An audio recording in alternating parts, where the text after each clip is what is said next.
राजनांदगांव विधानसभा क्षेत्र के state high school मैदान में आयोजित कांग्रेस की भरोसे के सम्मेलन को अखिल भारतीय कांग्रेस कमेटी के पूर्व अध्यक्ष राहुल गांधी ने संबोधित किया। इस दौरान मंच पर मुख्यमंत्री भूपेश बघेल सहित 5 विधानसभा क्षेत्र के कांग्रेस प्रत्याशी मौजूद रहे।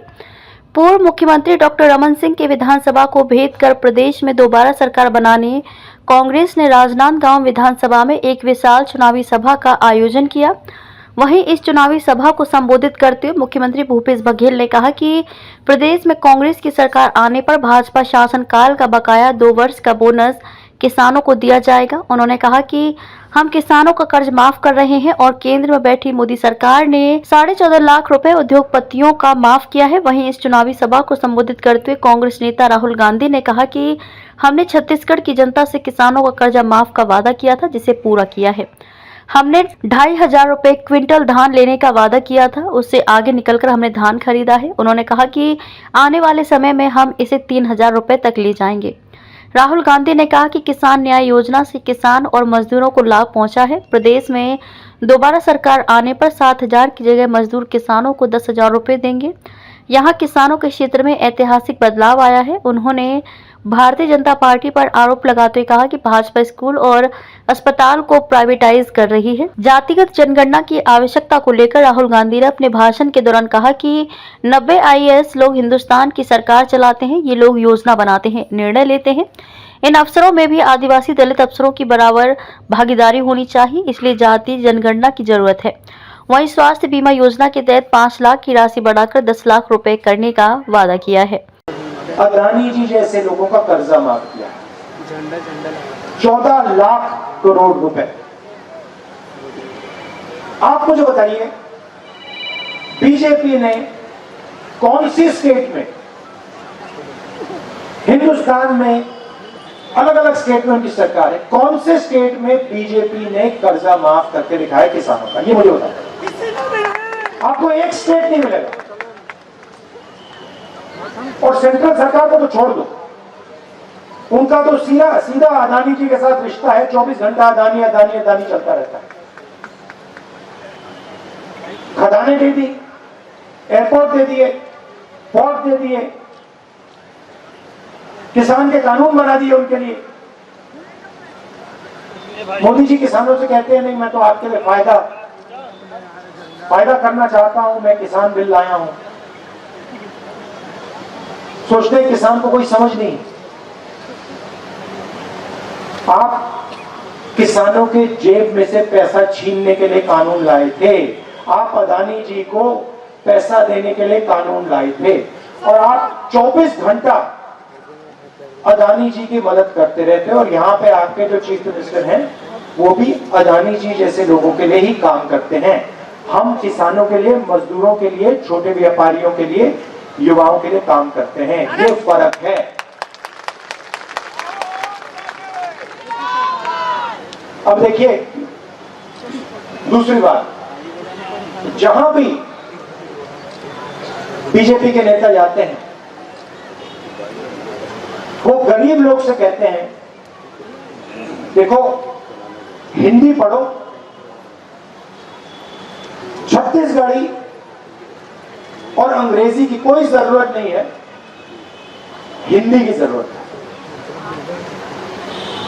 हमारी सोच दूसरी है। हम कहते हैं हिंदी जरूरी है, छत्तीसगढ़ी जरूरी है और अंग्रेजी भी जरूरी है। क्यों? अगर आप में से किसी को छत्तीसगढ़ में किसी से बात करनी है तो छत्तीसगढ़ी का प्रयोग होगा। अगर आप यूपी जाएंगे, बिहार जाएंगे, बाकी हिंदुस्तान में जाएंगे तो हिंदी का प्रयोग होगा।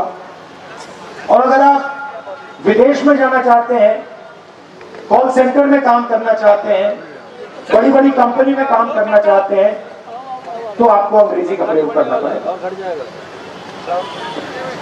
सही बात? सही बात। अब आप एक काम कीजिए, ये जो बीजेपी के नेता आते हैं 24 घंटा हिंदी हिंदी हिंदी बोलते रहते हैं, आप इनसे एक सवाल पूछिए। आप इनसे ये पूछिए, भैया आप कहते हो कि अंग्रेजी नहीं पढ़नी चाहिए, आप कहते हो छत्तीसगढ़ी नहीं पढ़नी चाहिए, आप कहते हो हिंदी होनी चाहिए। आप हमें एक बात बताओ, आपके जो बच्चे हैं वो क्या हिंदी मीडियम स्कूल में पढ़ रहे हैं या अंग्रेजी सीखते हैं? और ये सारे के सारे आपको बताएंगे कि नहीं भैया, हमारे बच्चे तो इंग्लिश मीडियम स्कूल में पढ़ाई करते हैं। ये लोग चाहते हैं कि हिंदुस्तान के गरीब लोग कोई भी सपना ना देखे। ये चाहते हैं कि आपके बच्चे मजदूरी करें और उनके बच्चे अंग्रेजी में बात करें, विदेश जाएं, बड़ी बड़ी कंपनियां चलाएं, कॉल सेंटर में काम करें, इंजीनियर बने, डॉक्टर बने। हम चाहते हैं कि छत्तीसगढ़ का गरीब से गरीब युवा बड़े से बड़ा सपना देखे। अगर उसे इंजीनियर बनना है, अमेरिका में जाके काम करना है, कॉल सेंटर में काम करना है, लॉयर बनना है, डॉक्टर बनना है, उसके पास सारे के सारे हथियार हो। अगर उसे छत्तीसगढ़ी की जरूरत हो छत्तीसगढ़ी, अगर उसे अंग्रेजी की जरूरत हो अंग्रेजी, अगर उसे हिंदी की जरूरत हो तो हिंदी। ये हमारी सोच है और इसीलिए पूरे छत्तीसगढ़ में हमने तकरीबन 400 Swami Atmanand English medium school खोले हैं। और इसको ये हमने जो जाल फैलाया है, इसको हम और फैलाएंगे और इसको और गहरा करेंगे। 33 और कल हमने एक नया अनाउंसमेंट किया, केजी टू पीजी। इसका मतलब समझे आप? समझे केजी टू पीजी का मतलब क्या है? इसका मतलब केजी से लेकर पीजी तक छत्तीसगढ़ की सरकार मुफ्त में शिक्षा देने जा रही है। ये लोग बीजेपी वाले लोग स्कूल को, कॉलेज को, अस्पताल को प्राइवेटाइज कर रहे हैं। जैसे बघेल जी ने अभी कहा, बचाने वाली सरकार या बेचने वाली सरकार? ये लोग अस्पतालों को, स्कूलों को, कॉलेजेस को बेचते हैं, हम बचाते हैं। इसीलिए छत्तीसगढ़ में सरकारी स्कूल, सरकारी कॉलेज, सरकारी यूनिवर्सिटी में छत्तीसगढ़ के किसी भी युवा को 1 रुपया नहीं देना पड़ेगा, मुफ्त में आपकी शिक्षा होगी।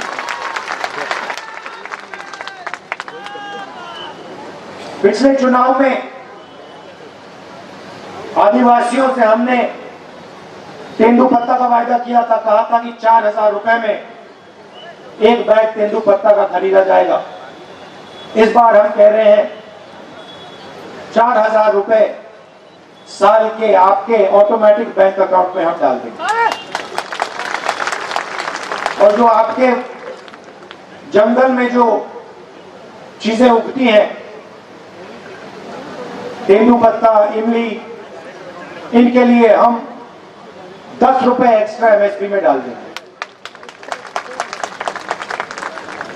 भाइयों बहनों, एक और बहुत बड़ा मुद्दा है और शायद वो हिंदुस्तान की राजनीति के लिए, हिंदुस्तान की प्रगति के लिए सबसे बड़ा मुद्दा है। उसको हम जाति जनगणना कहते हैं, कास्ट सेंसस। सवाल यह है कि इस देश में हम जात की बात करते हैं, मगर किसी को नहीं मालूम कि कौन सी जात की कितनी आबादी है। कोई नहीं जानता। अगर मैं आपसे पूछूं, भाई हिंदुस्तान में ओबीसी वर्ग के कितने लोग हैं? यहां पे हजारों लोग हैं, आप जवाब नहीं दे पाओगे। चलो पूछता हूं, हिंदुस्तान में ओबीसी वर्ग के लोग कितने हैं? कोई बता सकता है? देखिए सन्नाटा छा गया, कोई नहीं जानता। मोदी जी 24 घंटा ओबीसी ओबीसी ओबीसी करते रहते हैं, मगर इस देश को यह नहीं मालूम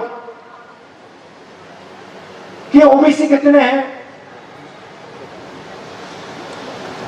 आदिवासी कितने हैं, दलित कितने हैं, और आदिवासी के अंदर दलित के अंदर अलग अलग कितनी जाति हैं और उनकी आबादी कितनी है। अब आप पूछोगे भैया इसकी क्या जरूरत है? बीजेपी के लोग कहते हैं भैया क्या जरूरत है, देश को क्यों पता लगे ओबीसी कितने हैं? मैं आपको बताता हूं। अगर हम भागीदारी की बात करते हैं, अगर हम देश की हिस्सेदारी की बात करते हैं, तो हमें पता लगाना पड़ेगा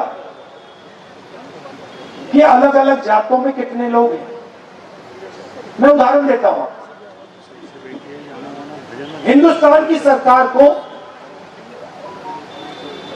एमपी नहीं चलाती। लोग सोचते हैं कि भाई लोकसभा और राज्यसभा के मेंबर ऑफ पार्लियामेंट हिंदुस्तान की सरकार को चलाते हैं, मगर जो सच्चाई जानता है वो आपको 1 मिनट में कह देगा कि हिंदुस्तान की सरकार को 90 आईएएस के ऑफिसर्स चलाते हैं। आप सिर हिला रहे हैं, सही बोला ना मैंने? मतलब 90 लोग हैं जो इस देश की सरकार को चलाते हैं, उनको हम secretary to government of India कहते हैं। सबसे बड़ा अफसर होता है कैबिनेट सेक्रेटरी, और उसके नीचे 90 अफसर होते हैं secretary to government of India. ये लोग हिंदुस्तान की सरकार चलाते हैं। कैसे चलाते हैं? मनरेगा में कितना पैसा जाता है ये निर्णय लेते हैं।